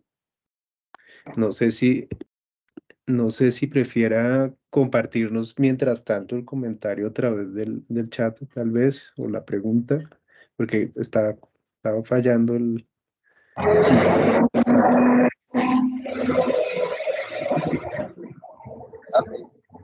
sí, está fallando el audio bastante. Entonces, si puede, si le queda bien, podría compartirnos el comentario a través del chat para que no se quede pues con las ganas de compartírnoslo. Y de nuevo, pues las demás personas que nos escuchan pueden así también participar a través del chat o levantando sus manos. Listo, ahí, listo. Ahí Juan nos dice que irá escribiendo ahí el comentario en el chat mientras tanto. Bueno, mientras tanto, yo, bueno, haré ahí un comentario. A mí me quedo con una idea que creo, o bueno, creo no, Alberto nos ha compartido y nos ha hecho ver de manera transversal, no solamente en Bolaños, sino en el universo entero que lo rodea, y es esta idea de la dislocación del tiempo, sobre todo del tiempo. Y me quedo con esa idea porque creo que esa forma de la dislocación en la obra de Bolaño y de la que el cine es cómplice, eh, toca algo que hasta el momento no nos había llegado en estos encuentros, y es la relación con lo popular, con el cine de barrio, por ejemplo. Entonces pienso que probablemente esa idea de la dislocación nos venga de la sensación misma que la calle ofrece, o una idea que tengamos sobre lo particular. Ese ritmo de las calles eh, es también el de la dislocación. Pensaba en, qué sé yo, en andar una calle transitada y tener ese montón de voces que nos rodean, como una sensación también que, que, que se parece mucho o que nos recuerda a algunos de los momentos en la literatura de Bolaño o de las películas que mencionaba ahorita Alberto. Entonces, simplemente pensé que hay experiencias en el mundo que nos hacen sentir esa dislocación. Una es esa como de la conexión con lo popular. Y ahí no es gratuita esa referencia al cine de barrio, que me parece chévere porque hasta el momento no nos había llegado.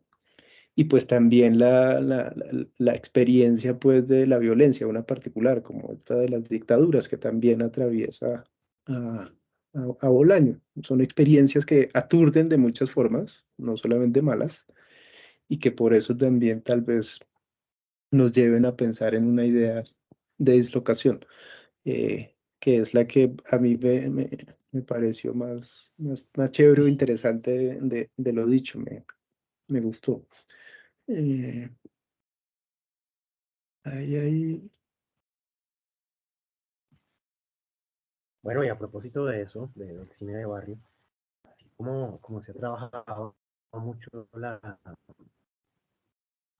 del flaner, que proviene de Baudelaire y todo lo que construyó Ujú. al respecto de los pasajes de París, que era esa dislocación del tiempo, ¿no? Porque esos primeros pasajes, esas galerías comerciales, que aquí en Bogotá quedan algunas todavía, muy pequeñitas ahí en el centro, como el pasaje Hernández, ¿no? Es romper la continuidad del movimiento, ¿no? No va por el andén, va por la séptima, por los bulevares en París, y entonces va a lo que va, pero al desviarse y entrar entonces en ese otro mundo y empezar a moverse en ese especie de laberinto, carrefour, que llaman los franceses como punto de encuentros, puntos de caminos y demás, se abre otra dimensión simbólicamente, ¿no? Y el cine de barrio es un poco eso, era un poco eso, ¿no? Que aún hoy, aunque cada vez es más difícil, pero yo, por ejemplo, me dedico mucho a eso y cada vez que puedo, y algo muy cotidiano, cuando se da la ocasión, que es muy seguido, entro de una a un cine, a un cineclub, y el hacerlo, por ejemplo, en la mañana o al mediodía o en la tarde, rompe esa uniformidad aparente del tiempo, de lo regular, de los horarios, de los compromisos, de lo que se debe o no se debe hacer en tal hora o en tal momento. Y me acuerdo mucho de esos laboratorios que había o hay en la facultad de ustedes de cotidianidad, ¿no? Que habrá mucho con Armando Silva y mucha gente. Con respecto a las culturas populares que mencionas, Julio, que puede ser a través del cine, puede ser a través de la música, a través de muchas expresiones artísticas o culturales que nos permiten como acceder a otro, solamente a otro saber, sino a otra experiencia interior también, que quizás es lo más profundo, lo más interesante, incluso más allá del comentario estético que uno puede hacer sobre una película, porque como se dieron cuenta hoy, el cine que vio Bolaño, el cine que yo mostré es muy diverso, no es solamente un cinearte. A mí, por ejemplo, no me gusta mucho esa expresión, cinearte, porque me parece que es muy reduccionista, como a cierto tipo de cine, ciertos directores, cierta temática, cierta forma de hacer cine, que sería cinearte. Y entonces el resto, por ejemplo, el cine de las rumberas o el cine mexicano, entonces, ¿qué? ¿No sería cinearte? Claro que sí, lo que pasa es que está hecho con otros ingredientes, tiene otros códigos, ¿no? Pero dentro del cinearte, pues, va a entrar muchísimas cosas que no tienen nada que ver unas con otras, pero esa es el problema de las etiquetas, inevitablemente, bueno, sí, cinearte es como una manera de tomar una distancia con películas como así, pues mainstream, de super comerciales, de acción o de lo que sea, y es como una manera de decir, bueno, esto no es una película hipercomercial, pero más allá de eso, es realmente la experiencia de suspender el tiempo, es esa ficción, es una ficción, lo que uno siente en el cinematógrafo. No es lo mismo por eso cuando uno ve una película en el televisor o en mucho menos en un celular, o no, porque así haga un teatro en casa y desconecte pues todos los aparatos, hay distracción, así esté apagado el celular y así pues suena un citófono, un vecino, suena un perro que está ladrando aquí a la vuelta, lo que sea. En cambio, en el cinematógrafo está hecho como una sala de danza, está hecho para que uno esté ahí, incluso con los espectadores mismos, que hace parte también de la experiencia, ¿no? En las primeras películas, por ejemplo, pasaban todo tipo de cosas, o sea, era un espectáculo de varieté, no era solo cine. El cine eran cortos, pero había teatro, había circo, había música, había de todo. Eh, y bueno, es un poco lo que se ha ido perdiendo. Ujú. Aquí dice Sí, Viviana, pues dice la película, bueno, a ver, Providence, pues la que más mencioné, mm, pero la segunda, no sé si fue Providence, porque al mm, principio también mencioné de la lista. mm, Voy a repetirte brevemente la lista. Igual está aquí en el chat, en la parte de arriba, está el link del pequeño corto. Voy a ponerlo acá otra vez. Del corto donde aparece este pequeño corto que hicieron de Funda Lectura, de las películas ideales que yo sugiero para leer a Bolaño. Recuerden que no es una lista exhaustiva, ¿no? Hay muchísimas más, es solamente un pequeño paneo, ¿no? Aquí lo puse otra vez. A ver, entonces, ¿cuál puede ser la que tú preguntas? Mencioné Blow Up, Antonioni, mencioné Buñuel, Liliana Cavani, Einstein, Macario de Gabaldón, de Godard, Dennis Hopper, John Huston, Jodorowsky, Kubrick, Fritz Lang, hablé de El vampiro, David Lynch, bueno, mencioné mucho Mulholland Drive también, Terciopelo Azul, Pasolini, Sam Peckinpah, Alain René, Orson Welles, Sed de Mal, La Dama de Shanghái. No, están en la lista, más otras que fui mencionando, como las de Terrence Malick, que de pronto puede ser esa. Days of Heaven, puede ser esa de pronto, si está todavía por acá. Diana. Days of Heaven, Terrence Malick. Puede ser. Aquí voy a poner también el link de esos 5 minutos de... Solamente puse un pedacito de 5 minutos de películas de Terrence Malick. Me falta una R. Además, como estudió filosofía, es un personaje muy interesante de Terrence Malick. El cine que él hace por su formación como filósofo.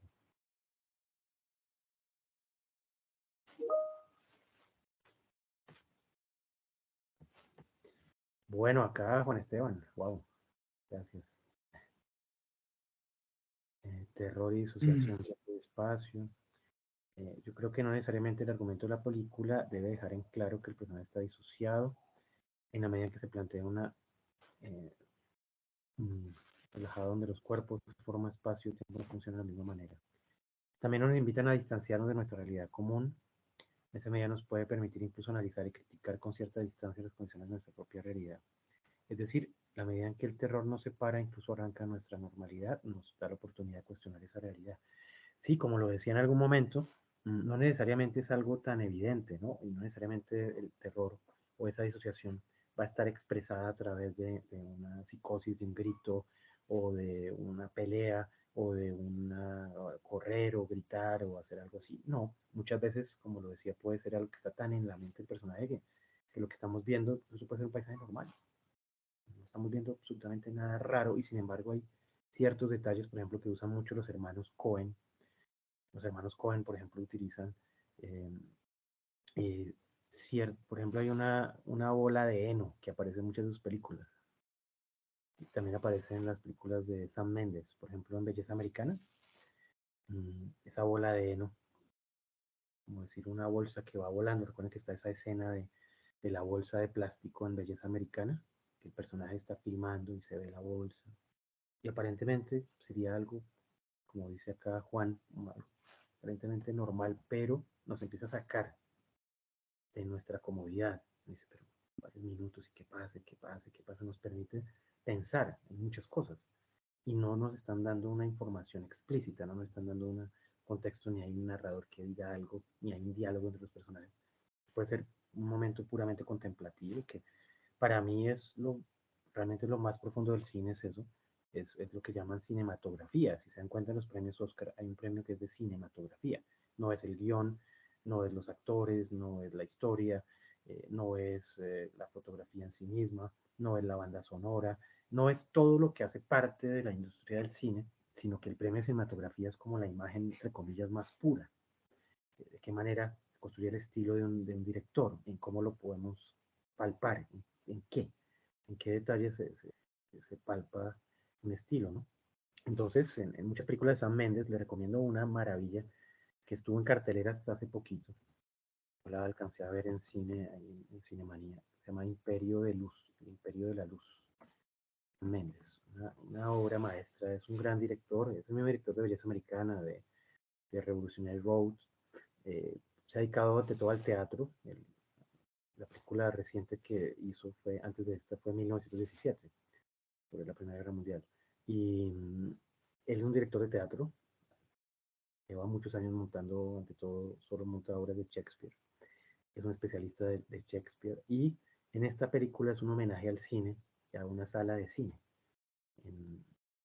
en un pueblo alejado, en Inglaterra, pero es una sala de estas majestuosas, espléndidas de la vieja época, como eran los teatros acá en el centro, que algunos han sido restaurados gracias a muchas universidades, hay que decirlo siempre, y ojalá más universidades puedan apoyar el salvamento del patrimonio del cine, ¿no? Como es el Teatro Faenza, que han recuperado el Centro de la Universidad Central, Teatro Fundadores, Teatro Faenza sobre todo, que es una joya arquitectural también, ¿no? Esta película, El Imperio de Luz, de Sam Mendes, es la historia de un viejo teatro y de personajes que trabajan en la sala de cine.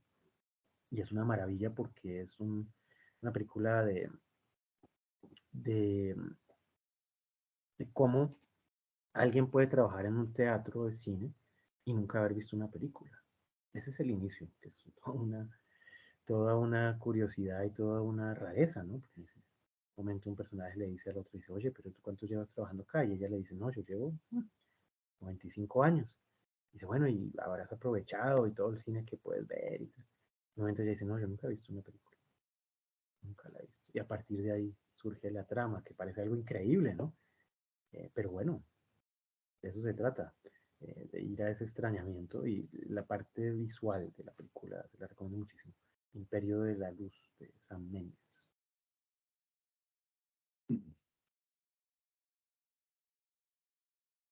Gracias. No sé si alguien más tenga algún comentario por ahí que nos quiera compartir o pregunta.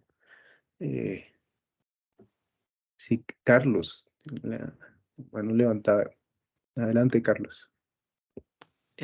Hola, es un pequeño comentario, pero no tanto referente a las películas. Es que antecitos te escuché mencionar un término que, bueno, que decías Colombia profunda.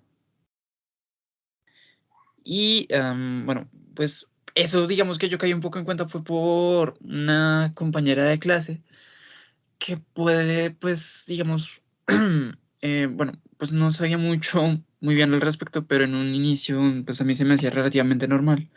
Luego, ya después bueno, como que me mostró el por qué eso puede tener una connotación algo negativa por asumir que no se ajusta al modelo de ciudad de la civilización occidental, por así decirlo. Siento que ese término, pues ya después de como haber sido un poco contextualizado, es un poquito agresivo, como que el término puede surgir como una jerarquía, em, o sí, o quizás una sugerencia en cuanto a lo que es superficial o profundo entre lo civilizado, salvaje, moderno o atrasado. Y pues como que hasta cierto punto puede ser discriminatorio o para ciertas comunidades incluso o civilizaciones de la misma Colombia. Pues es más que todo una pequeña reflexión, no es como crítica solamente, pues no sé, comentario, perdón. Bueno, pues no tiene mucho que ver con la charla. En algún momento dije América Profunda, Norteamérica Profunda, México Profundo, porque viene del mismo Bolaño, ¿no? Es algo que leí. Perdón. Se refiere, no, entiendo tu preocupación como si alguien, por ejemplo, hice mi tesis de pregrado en Chocó y lo conozco desde adentro, es decir, hice un trabajo etnográfico hace muchos años, era muy joven, y efectivamente para mí, por ejemplo, Tado, donde yo hice mi tesis de pregrado en sociología, es algo que sigue siendo para mí selva adentro, y sigue siendo para mí territorio de una Colombia profunda, entre otras cosas porque no me parece que sea peyorativo necesariamente, porque no creo que se refiera a que haya cosas que por ser menos profundas sean menos importantes. Yo creo que es más bien en el sentido de lo desconocido, ¿sabes? Como cuando dice selva adentro, por ejemplo, monte adentro, es como algo que es difícil de acceder, eh, que muy pocas personas llegan o muy poco se habla al respecto. Y de ahí, por ejemplo, pues las expediciones etnográficas y todo esto, ¿no? Entonces, bueno, sí, yo sé que estamos en una época donde el lenguaje a veces es como diríamos, como una tierra minada, como que cualquier expresión puede ser susceptible de muchas polémicas y hace parte de una conversación, sin duda. Pero insisto en que yo trabajo mucho con lo simbólico, ¿no? y justamente el lenguaje no siempre tiene una única interpretación y una única literalidad, sino tiene varios planos, varias capas. Y en el caso de lo que estamos hablando, para no desviarnos del tema, en el caso que estamos hablando es de los paisajes de la frontera, ¿no? Y de lo que yo trabajé en mi tesis con respecto a la frontera entre México y Estados Unidos, es lo que uno llama justamente como No Man's Land, ¿no? Que se llamaba en el siglo XIX, y ahí las películas western hablan de No Man's Land, que esa sí era una expresión súper racista y súper peyorativa, porque tierra de nadie, y justamente tierra de nadie era porque era tierra de comunidades nativas y demás, ¿no? Ahí sí hay una polémica antropológica muy fuerte, ¿no? Pero en este sentido, tómalo, mi invitación es a que lo tomes en un sentido también más poético, ¿no? Que no todo Eh, tomarlo en un sentido tan político, ¿no? sí, pues creo que mi intención era un poquito más como conocer tu opinión respecto a, es que yo todavía no estoy como muy al tanto de ese tema, entonces pues, perdón si lo hice ver como una crítica, era más para conocer opinión. No hay problema, no hay problema. Igual yo siempre aclaro que a propósito de los lenguajes y filosofía, esto es fundamental.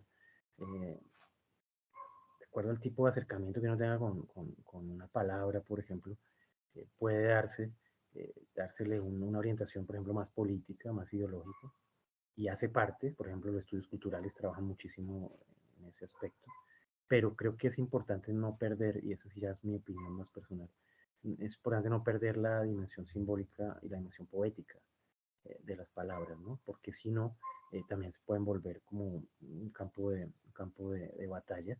Y entiendo tu preocupación, porque efectivamente como el No Man's Land era eso, tal cual. Tierra de indios, tierra de negros es tierra de nadie, por lo tanto puede explotar, pueden matar a quien encuentre. La vorágine de José Estacio Rivera, Meridiano de Sangre, Cormac McCarthy, en fin, es claro, como llegamos ahí y no son hombres o no son civilizados, entonces los podemos exterminar y hacer lo que quieran con ellos, claro, eso es una cosa muy real, muy dramática además, y muy actual, desafortunadamente, ¿no?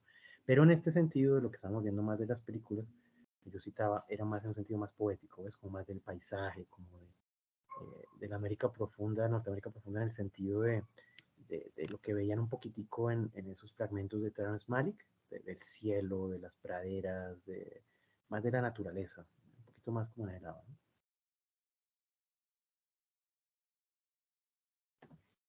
Entiendo, ok. Muchísimas gracias y disculpa No, si no, me hice malinterpretar. con gusto, no te preocupes.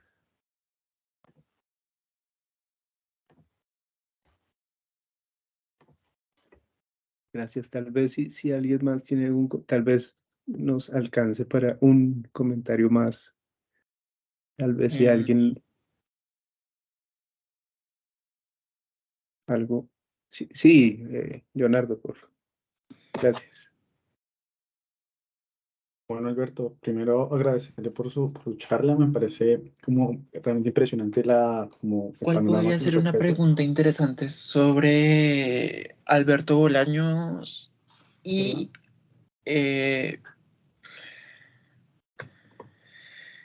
cuál podría ser una pregunta interesante sobre el escritor chileno Alberto Bolaño y el escritor colombiano Andrés Caicedo? Muchas veces me pasa eso, que me presentan como Roberto Bejarano y que hablo Buscando Alberto de Bolaño, Alberto Andrés Bolaño. Caicedo. Es un teatro, una comedia del arte. Y sí, mira que brevemente, y le doy la palabra a Leonardo, en algunos de mis artículos, charlas, clases, tengo algunas cosas comparadas sobre Bolaño y Andrés Caicedo. Originalidad. Entonces, Alberto Bolaño y Andrés Caicedo sí ya toca construirlo. Leonardo. Vale, sí, Alberto. Eso, pues nada, quiero agradecer realmente por la charla. El panorama que nos presenta pues realmente es muy interesante. Es como ha ampliado como mucho la comprensión del autor, por ejemplo. Es realmente queda clarísimo la influencia del cine pues, en la literatura.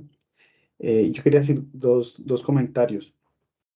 Uno, como a propósito del título de la tesis, sobre el aforismo de Pascal de tender puentes sobre los abismos, que creo que es un muy buen como, sí, aforismo o una expresión muy interesante para como capturar el sentido de lo que tratamos de hacer aquí pues en el Para Vivir de Filosofía y Cine. Y es como borrar fronteras entre, digámoslo así, como mundos. La filosofía, por un lado, con sus conceptos y su cosa como, sí, digamos, conceptual. Y el cine, por otro lado, que es como un mundo de imágenes, de tiempo, de sonido, bueno. Y entonces siento que la charla de hoy me deja claro pues la plasticidad y enorme posibilidad de romper esas fronteras y justamente tender ese puente. Y no solo con la filosofía, claramente con la literatura también. Entonces, este acercamiento hacia el cine desde Bolaño me parece como un muy buen ejemplo a seguir, como de la gran cantidad de experiencias literarias, filosóficas, pues en este caso con el cine, y muy buen ejemplo a seguir de lo que podría darnos el cine de riqueza conceptual, imaginativa, un montón de recursos que no podríamos obtener, digamos, en los libros, por ejemplo. Entonces, me gusta mucho esa idea, creo que es como la lección que saco, muy interesante el tema. Y vale, y lo segundo que quería mencionar era con respecto como bueno, no sé, esto es solo una pregunta de desconocimiento. Tendría la impresión de que muchas de las obras son como un cine, bueno, excepto esto de las rumberas y el cine mexicano, de pronto con Buñuel y esto, pero la mayoría de las obras es como cine europeo o cine tipo Hollywood. eh, y eché de menos como un acercamiento como a cine latinoamericano, tal vez del sur. No sé si era un asunto como de que no existía, no estaba desarrollado todavía en esos momentos, o había algún tipo como de predilección o un tipo de criterio de Bolaño sobre ese cine. No sé, solo me Ok. causa mucho interés eso. Sí, bueno, de lo primero, ojalá algún día en externado sería genial que pudiera haber una escuela de artes, una carrera de cine, una carrera de literatura. Sería magnífico porque, como tú lo planteas, son complementos, es decir, son cruces de caminos donde se enriquecen múltiples, de muchas maneras, las disciplinas, muchísimo. Y más justamente con el enfoque de la facultad, que siempre ha sido desde su origen lo interdisciplinario y demás, eso sería algo muy enriquecedor para la universidad. Y bueno, sí, la predilección de Bolaño es por un cine, sobre todo europeo, ¿sí? Dentro del cine europeo hay muchísimas cosas, ¿no? Pues bueno, dice cine francés o cine italiano, en el fondo no está diciendo mucho porque hay un montón de escuelas, de estilos, incluso dentro de una etiqueta como la nueva ola del neorrealismo italiano, hay un montón de cosas. Pero es cierto que con lo latinoamericano había un problema de distribución muy grande, ¿no? O sea, el cine que más vio Bolaño fue en su juventud.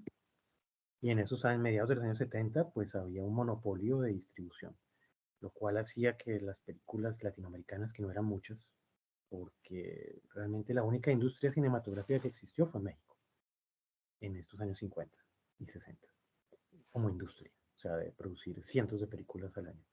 De resto, claro, había películas en Argentina, se producían películas en Brasil, en fin. Pero, por ejemplo, en Colombia pasaron años y años en que prácticamente no se hacía ninguna película. O había una que otra película, pero era una rareza total.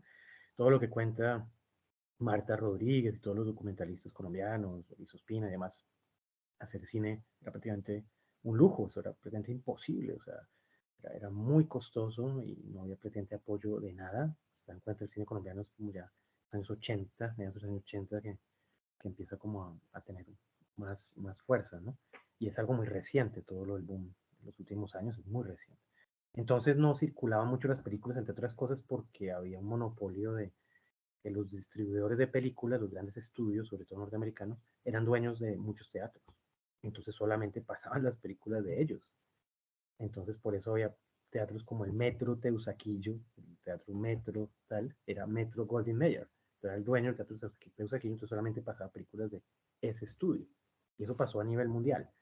Entonces las películas latinoamericanas, algunas excelentes, por ejemplo, Glauber Rocha, recomiendo mucho el director brasileño Glauber Rocha. A propósito, ahorita a final de mes va a haber una retrospectiva en la Cinemateca de Glauber Rocha, voy a anotarlo acá en el chat, el gran director brasileño de La Tierra y el Cielo, por ejemplo, un cine entre comillas en parte etnográfico, en cierto sentido, pero también muy experimental.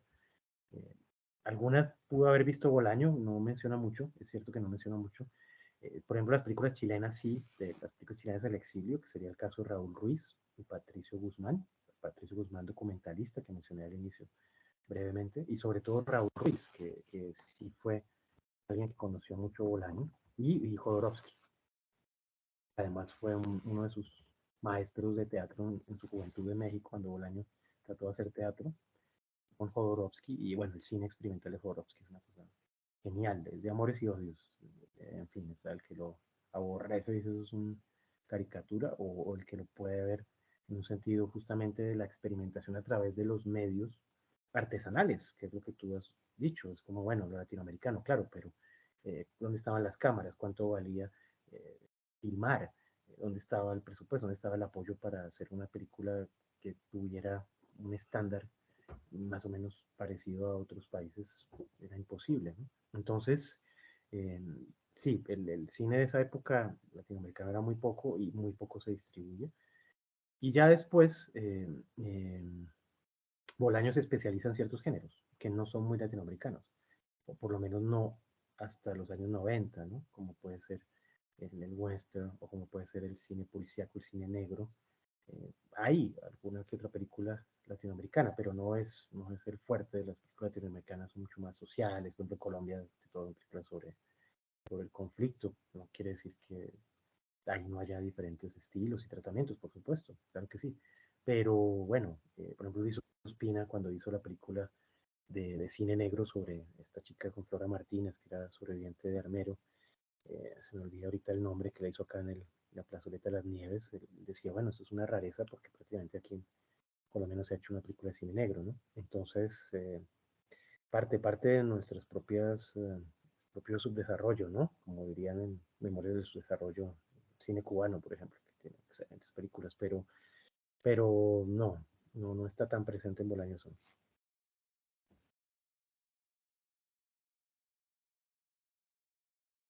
Bueno, muchísimas gracias de nuevo. No, Alberto, muchas gracias por este tiempo y por todo lo que nos ha compartido. Ha sido realmente muy provechoso para todos quienes hemos estado aquí atentos, no solamente por Bolaño mismo, sino por el montón de cosas que de ahí o de él se desprenden sobre el cine, otras formas de hacer literatura, formas de pensar la calle misma o la experiencia de andarla, la música. Y pues finalmente es un poco de eso de lo que se trata, que podamos precisamente establecer esos puentes. Así que de nuevo, muchas gracias, Alberto, por el tiempo. No, a ustedes de nuevo, Luisa también. Espero verte así fuera fugazmente y bueno, ahora nos encontremos en otro momento. Gracias Julio César, gracias Leonardo, gracias a todos y bueno, que vean mucho cine, que lean mucho a Bolaño y aparte de la filosofía, por supuesto, aquí todo lo que está detrás, la filosofía arriba de Bolaño está arriba, izquierda, derecha, de abajo, pero Bolaño está en el centro. Bueno, un abrazo, cuídense, hasta la próxima. Gracias.